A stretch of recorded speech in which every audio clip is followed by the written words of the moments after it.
सूर्य देव का विवाह हुआ। क्या हुआ? सूर्य देव का विवाह हुआ। किन का विवाह हुआ? सूर्य देव का। हाँ, कई लोगों को सूर्य देव का विवाह बोला ना तो सूर्य देव कान में ही नहीं पड़ा, विवाह सुनते अच्छा विवाह हो रहा है। तेरा नहीं रे नालायक, सूर्य देव का विवाह। किसका? सूर्य देव का विवाह। सूर्य देव का विवाह हुआ। बड़े उत्तम कोटि के घर से उषा देवी नाम की कन्या उनकी पत्नी बनी।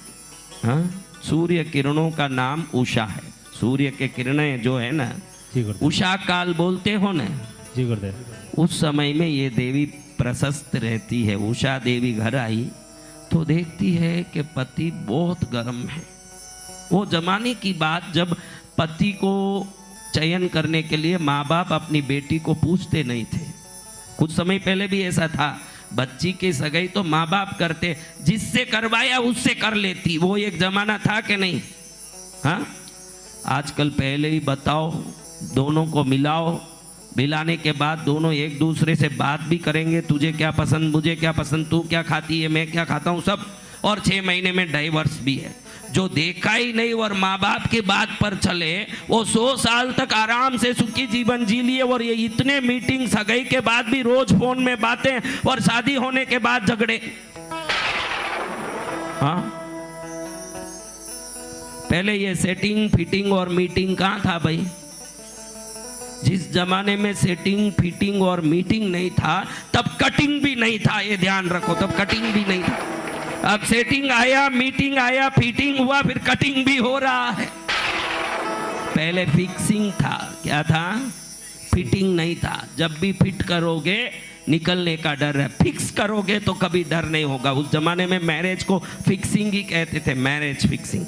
अब है नहीं, फिटिंग है, मैरिज फिटिंग, फिट करना। अब आई उषा देवी, देखी कि बहुत गर्म है मेरा पति, हम इतने दूर बैठे हैं, अभी इतनी गर्मी लग रही हो तो भगवान भला करे इस पंखे का। बोलो पंखे को धन्यवाद। धन्यवाद। हाँ, ज़्यादा गुपचुप बैठ के मौत लोगे तो गिर जाएगा नीचे। हाँ, तो महाराज देखी इतने दूर हम बैठे, हमारे को उसके पास ही पहुंच गई, सूर्य देव के पास। कितनी गर्म हुई होगी, घबरा गई। कभी देखा नहीं ऐसा तेज। घबरा के हाथ जोड़ के ये मन में सोचती है कि पति को बोलूं कैसे कि आपका सानिध्य मुझे सुख नहीं दे रहा है, आपका सामीप्य मुझे घबराहट कर रहा है। ये कैसे बोले? एक पतिव्रता बोल नहीं सकती।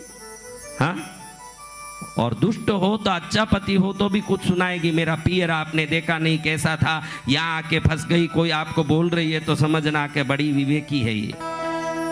हाँ, अब क्या बोले? बहुत घबराई, लेकिन इसका निदान कैसे हो? बहुत सोच के सोची कि पति के पास रहना पतिव्रता का धर्म है, और मेरा शरीर इनका तेज मान सके ऐसा मेरे शरीर में परमाणु नहीं है। तो मैं क्या करूं? अपने शरीर के तेजस परमाणुओं को निकाल के इस जैसा ही एक रूप बनाया। क्या बनाया?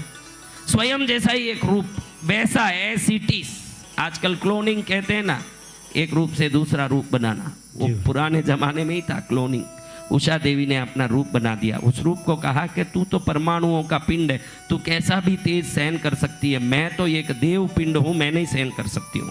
इसलिए मैं हिमालय में जाके तपस्या करूंगी, इस पृथ्वी दल पर जाऊंगी सूर्यमंडल से, तू इनकी सेवा करना। क्या करना? सेवा। लेकिन इनको पता नहीं चलना कि तू प्रतिरूप है, असली रूप नहीं है। असली रूप नहीं है मालूम पड़ेगा तो भी मेरे पतिव्रता पने पर एक खंडन लगेगा। इसलिए तू सेवा ऐसी करना, मेरे पति को कभी मालूम नहीं पड़ना कि ये डुप्लीकेट है। क्या नहीं मालूम पड़ना?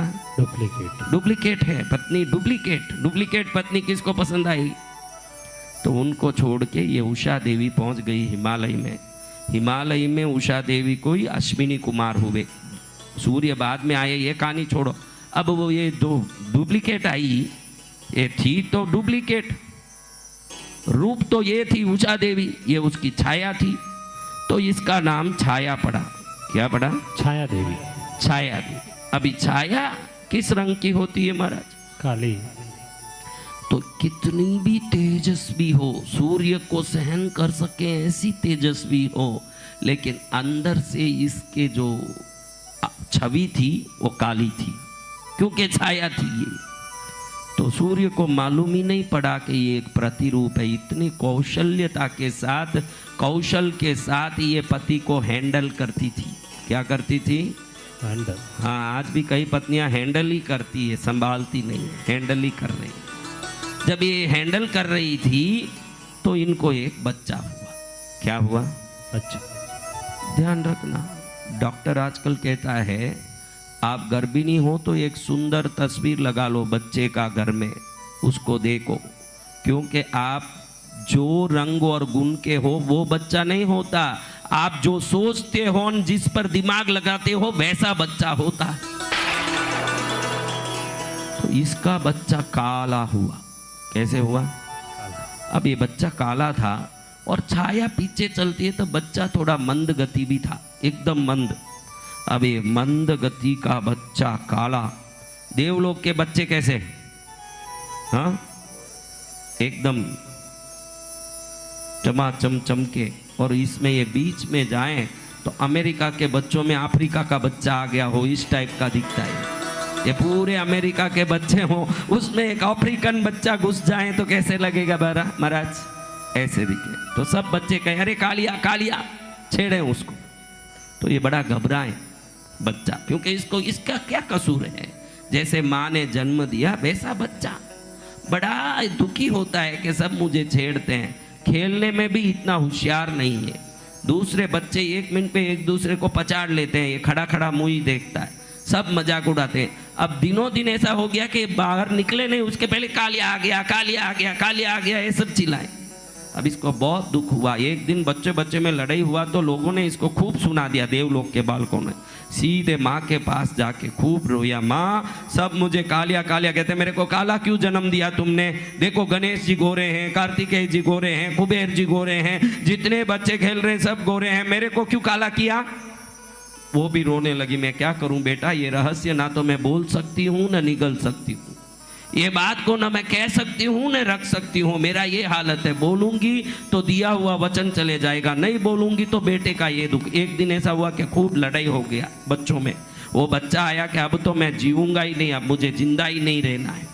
बहुत लड़ा तो माँ बोली ठहर बेटा, मैं देखती हूँ तुझे। इतनी गर्म हो गई, बोलती है कि मैं प्रण लेती हूँ कि मेरे बेटे को एकदम होशियार ताकतवान बनाऊं, और ये देवलोक के बच्चे जिन जिन बच्चों ने इसको छेड़ा और परेशान किया वो इसको देख के डरे और घबराएं।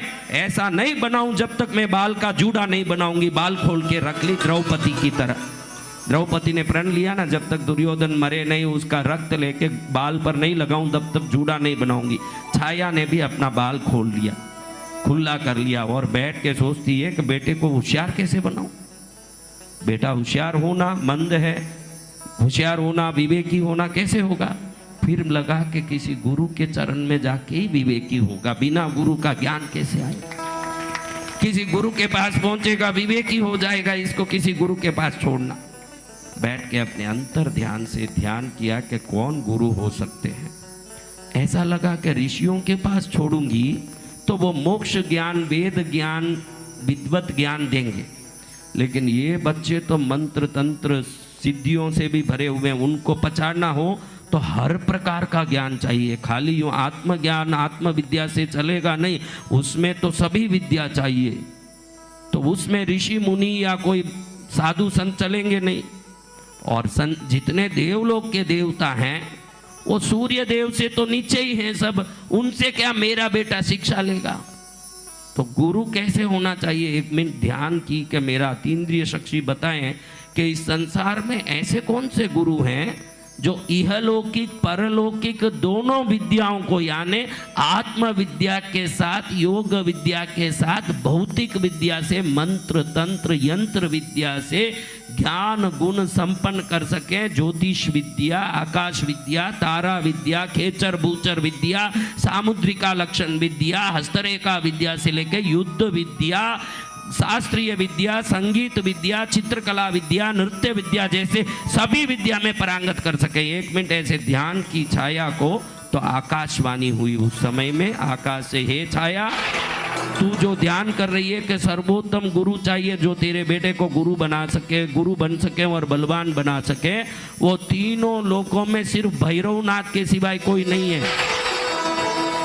जय जय भैरवनाथ। किसके सिवाय? भैरवनाथ के। सिर्फ एक भैरव ही है जो मोक्ष की विद्या के साथ साथ भोग की विद्या भी सिखा सकता। संसार में किसी की ताकत नहीं। जैसे ही आवाज हुई, छाया प्रसन्न हुई, सूर्य देव को न बोलते हुए छुप के अपने बेटे को लेके भैरव लोक में जाती है। देखती है कि भैरव लोक में पहले वलय में असितांग भैरव, रुरु भैरव, चंड भैरव, उन्मत्त भैरव, क्रोधन भैरव, कपाल भैरव, भीषण भैरव, संहार भैरव, अपने 64 लाख भैरवियों के साथ हर एक भैरव खड़े हुए हैं। दूसरे वलय में जाएं तो 64 योगिनियां, हर एक योगिनी 64 करोड़ योगिनियों के साथ खड़ी है। तीसरे वलय में जाओ तो गणेश आदि अनेक गणनायकों वहां चारों तरफ खड़े हैं, वीरभद्रादि। पांचवें वलय में जाओ तो बेताल, यक्ष, राक्षस, किन्नर, किंबुर, साड़ी, कुल 16 करोड़ लोगों का पांचवा वलय है। छठे वलय में जाएं, सातवें वलय में पहुंचती है, तब देखती है कि दरबार में 1400 योजन ऊंचे दरबार में भगवान भैरव भैरवी को गोद में लेके बैठे हैं।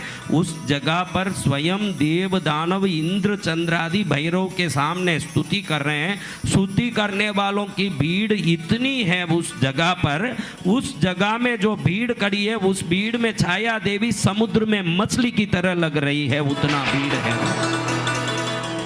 वहां जाके हाथ जोड़ के कहती है कि मेरे बेटे को आप कृपा करके कुछ विद्या दे दें। भैरव जी कहते छोड़ के जा तेरे बेटे को। उसको वो परांगत करते हैं भैरव जी। 40 लाख वर्ष तक, कितने वर्ष तक?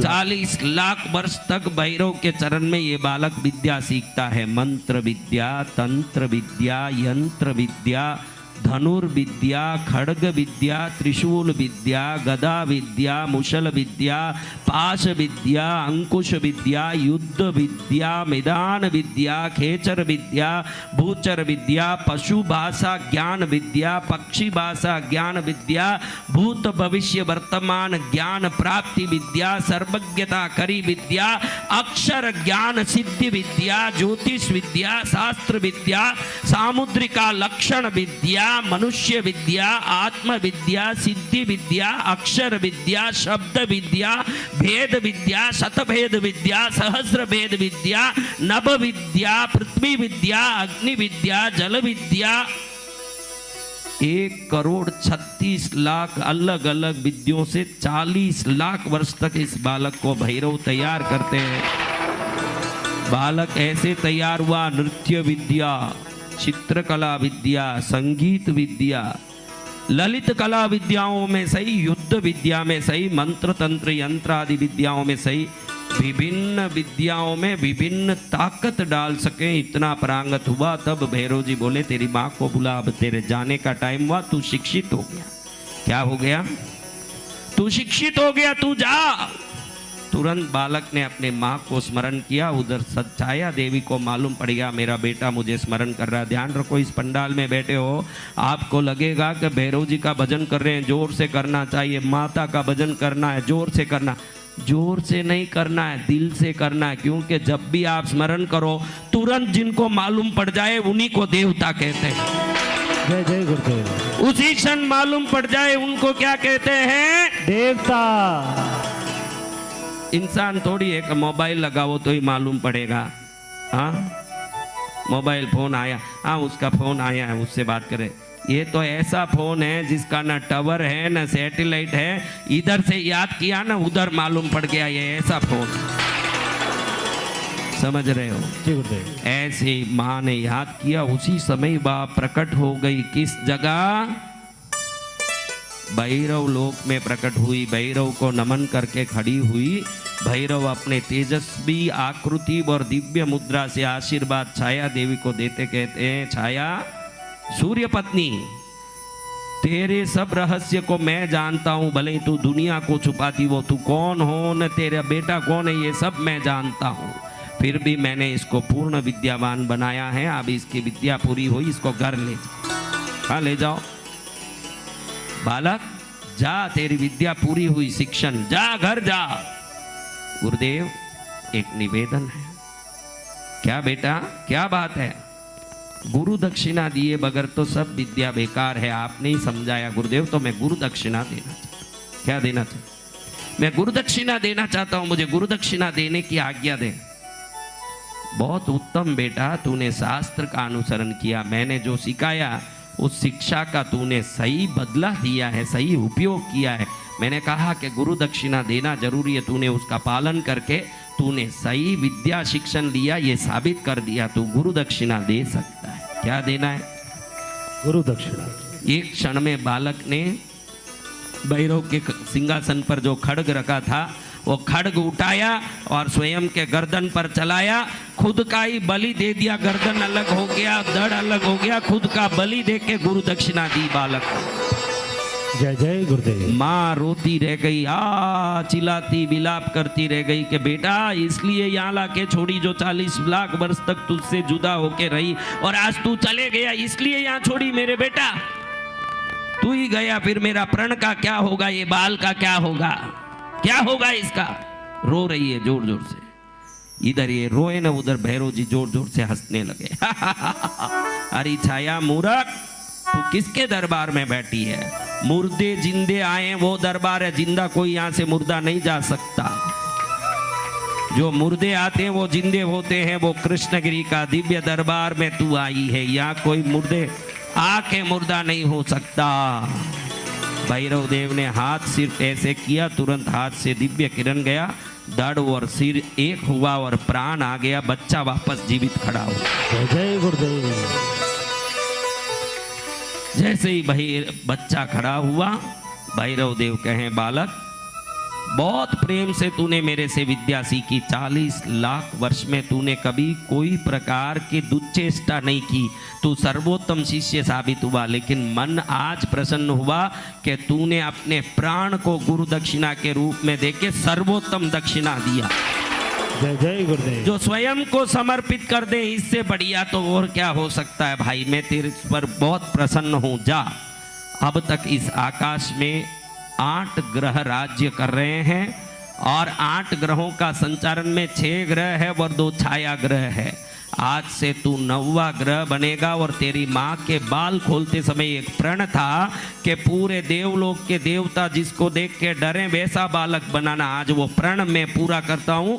आज से तू सर्वोत्तम होने के कारण 9 ग्रहों में एक तुझे मैं भैरव वरदान देता हूँ कि 9 ग्रहों में तू एक बनेगा, और पूरी दुनिया आज से तुझे शनि के नाम से जानेगी। तेरा नाम शनि देव। ब्रह्मांड में शनि के नाम से पूजा जाएगा। तुझे मैं ग्रह बनाता हूं, मैं भैरव चराचर जगत को चलाता हूं, 12 राशि 27 नक्षत्रों को चलाता हूं।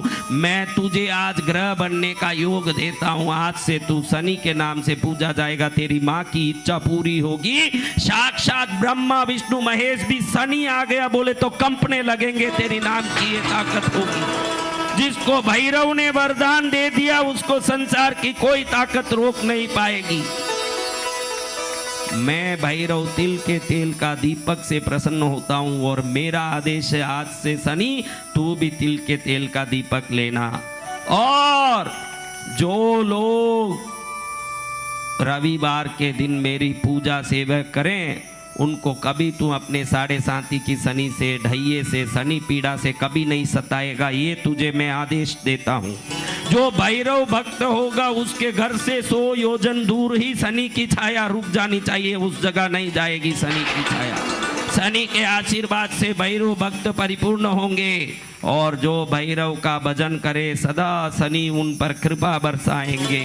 जय जय गुरुदेव।